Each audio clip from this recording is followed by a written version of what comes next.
Kotxen zoazenen errepide baten kontuz ibiltzeko, ze istripuko edo zein momentutan aldi gertatu.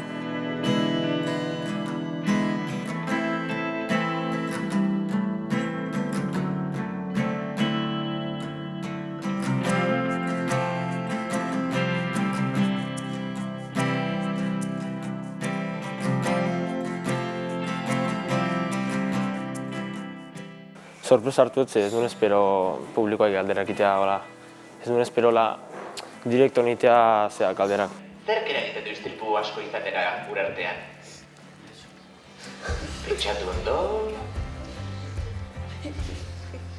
Eneko, horretzen kotxe? Baina kotxeen artean zerk eragin dezake gidatzen zoazenean adibide? Velozitatea.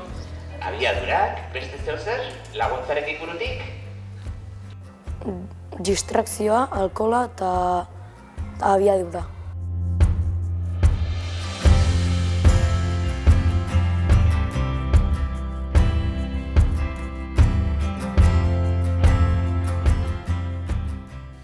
Larunbat arratsalde batean, arratsalde euritsu batean, abiso bat sartu zitzaigun istripu bat gertatu zala autobus bat eta kotxe baten artean. Eta bi pertsona zihoazen, txoferra eta kopiloto. Kopilotoak arnaste zuen artean, baino txoferrak ez.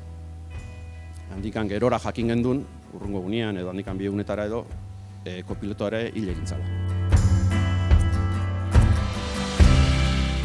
Arezuela familia galdu edo lagunak edo lako gauzak. Istripu batera, kotxe batera hurbildu eta isiltasuna dagoenean, zerbait larria dago. Zerbait larria pasa da. Pertsonak edo konorterik gabe daude, edo hango pertsonak hilda daude. Azkenen behaien bizipena kontatzea de behi, ondo hola informazio gehiago eta gauza gehiago jakiteko.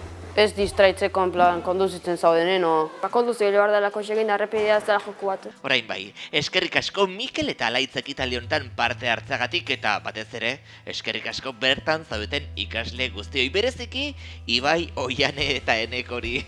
Eta gogoratu, zuk ez duzu ordezkorik.